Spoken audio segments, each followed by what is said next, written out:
why do we study root words? Well, English is a language made up of lots of different languages combined. In fact, if we look at Old English, we can't read it. Native speakers can't read it. Unless you're some great scholar, it is unintelligible. It used different letters. It used a completely different alphabet. None of the words are the same. Old English is a completely different language.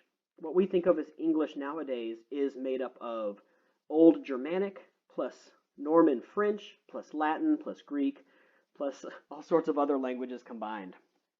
And that gives us what we have today. So the reason that English has a lot of Greek root words is actually really interesting, right? It's obvious why English has Latin root words, right? The Great Britain, the British Isles, were a Roman province, right? They were part of the Roman Empire for a few hundred years, right? It's obvious why English has a lot of French words. Again, it was conquered by France. England was conquered by France, but Greece never conquered England. So why do we have so many Greek words? Well, it's because of the classics, the reverence and the importance that the classics sort of have on Western Europe.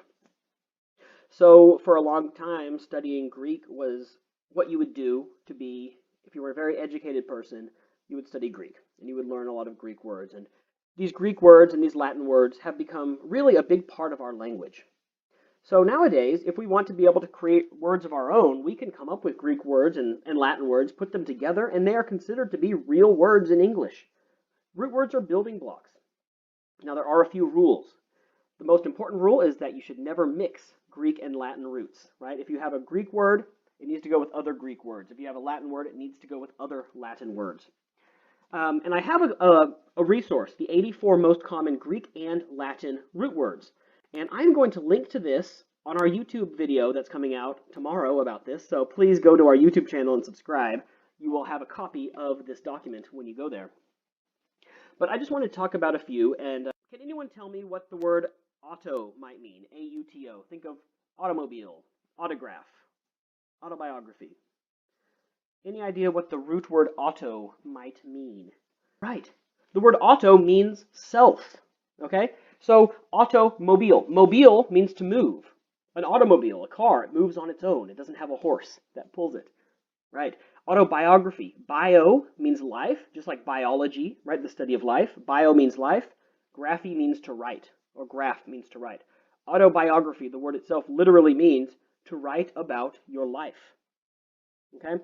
So by putting these words together, we're able to use the building blocks of English to make words. And if you don't know a word, for example, if you didn't know, imagine you didn't know the word autobiography, you'd never seen it before, but you know your root words, you can easily figure out what it means by taking apart the pieces.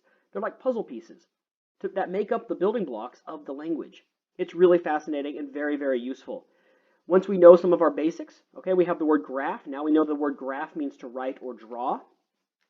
We know the word tele means distance, so a telegraph is sending a message over a long distance. A graphic is a drawn image. Okay, graphic novel, of course, is like a comic book, a drawn book where you have the drawing. Okay, autograph is where you write your name, right? You sign your name. If you're a celebrity, you might give someone your autograph. So these root words are really important, and they're a fantastic way of not only discovering new words, but also creating new words. And we have a rule in English that if the word uses the proper root words, and if it goes together correctly, it's considered to be a real word. So you can use root words to come up with your own words, and they are correct in the English language. It's a really great mechanic of the language.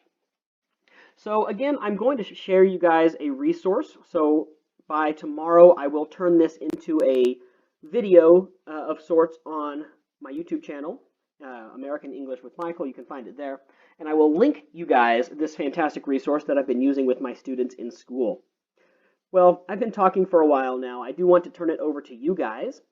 I know that was a very brief overview. I might even make longer videos all about root words because there's a lot to study and there's a lot to learn about them. But I'm going to turn it over to you guys. Have you got any questions for me? It's time for the Q&A portion. You can ask questions specifically about root words if you'd like. You can also ask other questions. You're welcome to ask questions about IELTS, TOEFL, SAT, studying English in general, going abroad, living in the US, whatever you'd like to ask. But it's your turn now. What questions have you guys got for me? I'm here to be an English resource. for you, and I hope I can be a great help. So it's time to turn it over to you guys. What questions have you got? Feel free to ask questions about root words, but it could be about anything.